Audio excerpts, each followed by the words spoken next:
Good afternoon, everyone. Matt and Maria, Nomadic Native, back with you. Thanks for tuning in. So here's what happened. A couple of days ago, we were in Elkhart, Indiana, and we decided that we wanted to drive back to Forest City, Iowa, where we are now, and we wanted to do that straight through.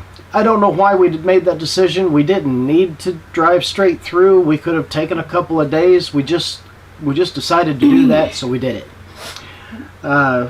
We took off about 9 in the morning, and Maria was driving. She drove till about 1:30, and then I took over and I drove us the rest of the way into Forest City, and we arrived about 9 at night. So it was about a 12-hour trip, and during that trip we stopped a couple of times for fuel and to get something to eat, and we just drove it straight through. About a 12-hour drive, so a little over 700 miles. And it was a mistake to do that, and we're not going to be doing it again. We'll limit ourselves in the future to about 300 miles and more stops. Yeah. So we get into Forest City, we find a place that lets an RV, and we get all set up, and we come in the coach, and we're pretty wound up from the trip, and decided to watch TV for a little while and try to unwind before we go to bed. Maria went to bed before I did. I stayed up, and I was on the computer checking out the channel and doing a few other things, and about around 1:30 I decided time to go to bed. So I turned everything off, and I stood up from the dinette, and I took 2 steps towards the bedroom, and that was it. Out went the lights.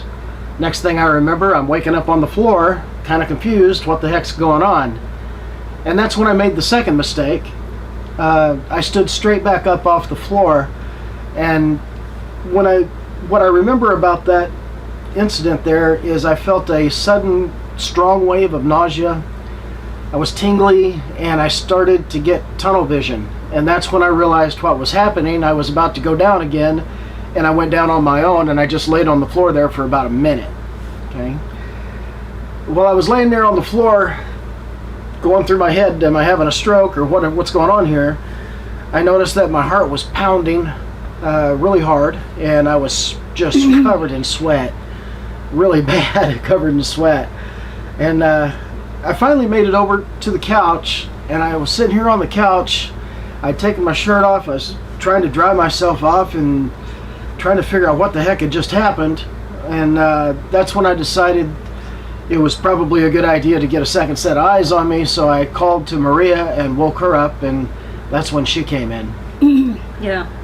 I came in, and he was sitting here on the couch and just sweating. I mean, like somebody poured some water on him, and he was just red, and I asked him what's going on, and I sat down right here next to him, and he just said he was feeling nauseous and dizzy, and then he stood up.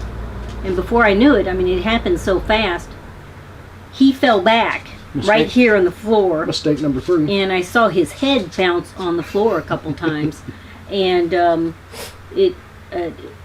anyways, it was really scary. And his eyes were open. They rolled up to the back of his head.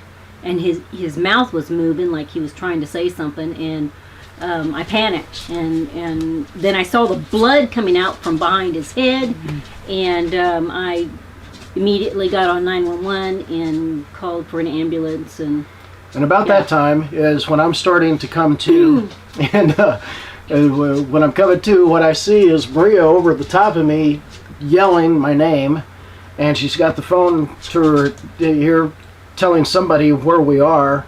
So I know that she's calling an ambulance, and of course, me being me, the first thing I start saying is, no, I don't need no ambulance. I don't, that kind of thing. Yeah. I finally, we rolled me up off the floor back onto the couch, and that's when I realized that there's blood everywhere. I got a 3-inch cut in the back of my head, jagged cut, bled profusely. There was just a lot of blood. Yeah.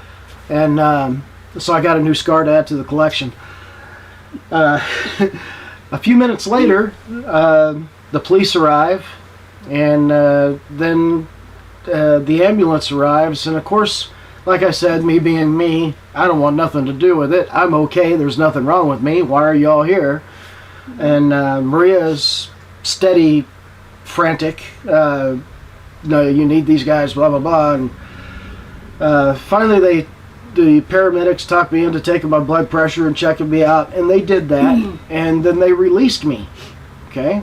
It wasn't a stroke, and that was the major concern, that it was a stroke, because when Maria saw me laying there passed out on the floor, knocked out because I hit my head really hard, what she saw was some symptoms that are, kind of stroke-like. I was really tensed up, shaking real bad. My mouth was moving, my eyes were rolled back. The veins in my neck probably popped out real bad. You guys if you're a boxing fan, you've seen heavyweight fights, or any fight, I guess, and you see the guy get knocked out and he gets real tense and falls and shakes sometimes. Well, it was kind of like that, only on steroids. Okay. So finally, the paramedics released me. The police leave. Everybody's gone. He refused all other service, so... Yeah, I wouldn't let them take me anywhere. They told me I needed to sign something. I wouldn't even sign any of their paperwork. It's just me being me. I don't need any help, and doggone it. Anyway, so they all left. And of course I wasn't having it. Maria was not having it. She loaded me up in the Jeep and drove me to the emergency room at the hospital in Mason City. Should be okay. 100% disabled veteran. She's going to be on the phone with the VA tomorrow morning, and all that should be covered. But we get over there, and they did a EKG. And they did blood pressure again. They did vitals. All of that was okay. My EKG was fine, and the doctor said that it wasn't a stroke, that it was orthostatic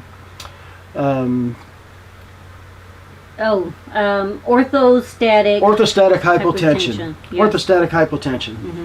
Now, before this, when the paramedics were here, Matt was walking around. Everything was fine, and my adrenaline must have been pumping, because I was walking around here, nothing was hurting. Yeah. I mean, nothing. And we took the drive. It was 30 miles.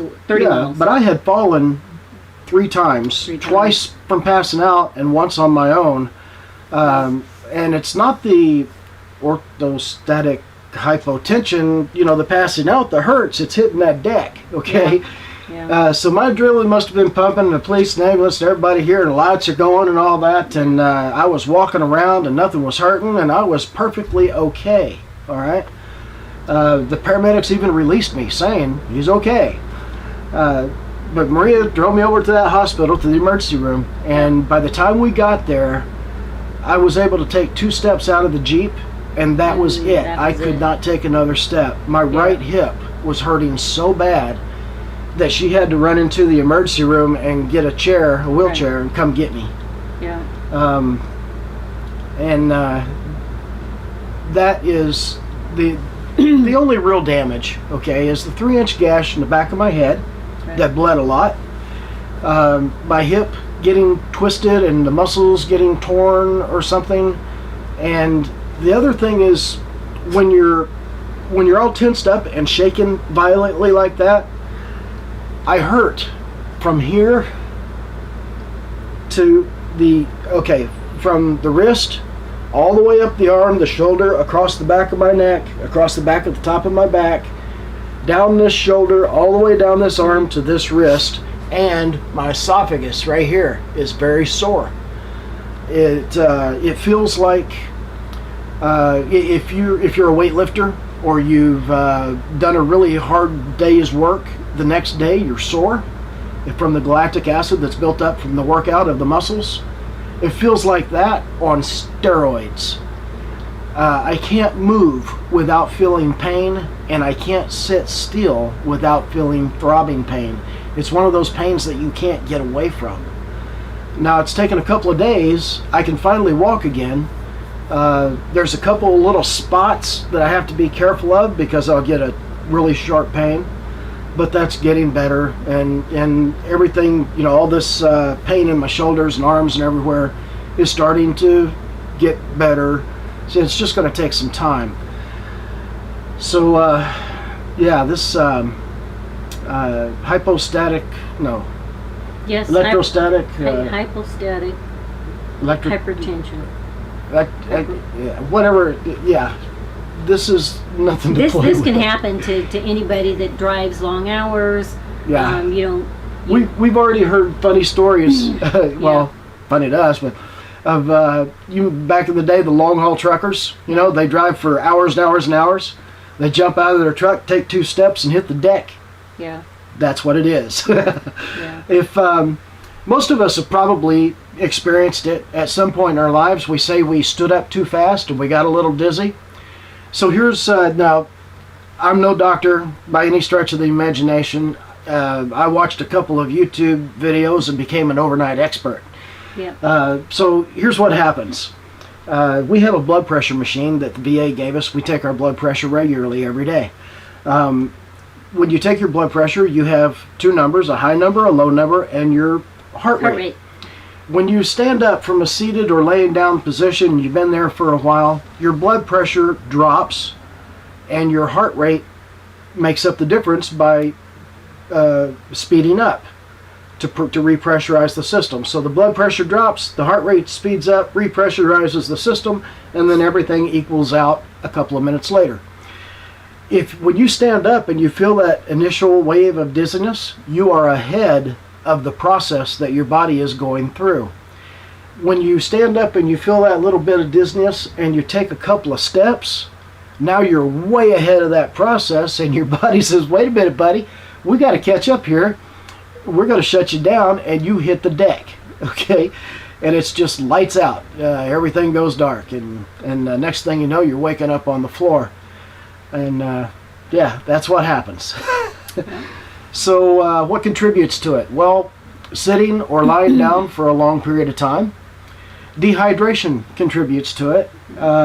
During that drive, we stopped twice for diesel, and we ate at the same time when we stopped. Large meals can contribute to that. Yeah. So there are some contributing factors. Mostly, it wasn't her. It was mostly me, just me being dumb and trying to drive 12 hours straight through over 700 miles when I shouldn't have. Yeah. There was no reason for it. There was no reason. We're not in any hurry. We're No. retired. So, from now on, we're going to pretty much limit ourselves to 300 miles and more stops along the way. I don't even know if we'll make 300 miles after this little incident, but it's scary when it happens. It's confusing. It's dangerous because that fall hurts. That fall has consequences. Yes. There might not be any consequences from getting dizzy and lightheaded and all that, Yeah. but 200 pounds hitting that deck like a sack of potatoes, that could cause some problems. We were very fortunate that he just fell without hitting anything. He could have hit himself on the corner of this thing with the desk attached to it, and Then I'd had a really cool scar. But yeah, it's scary, folks, and try not to let it happen to you like it happened to me. Yeah. So I guess that's it for this video. If you haven't subscribed, we invite you to subscribe and follow along. If you have any questions or comments, please leave them in the comments below. Thanks again for watching the video, guys. We'll see you soon. Y'all be safe out there.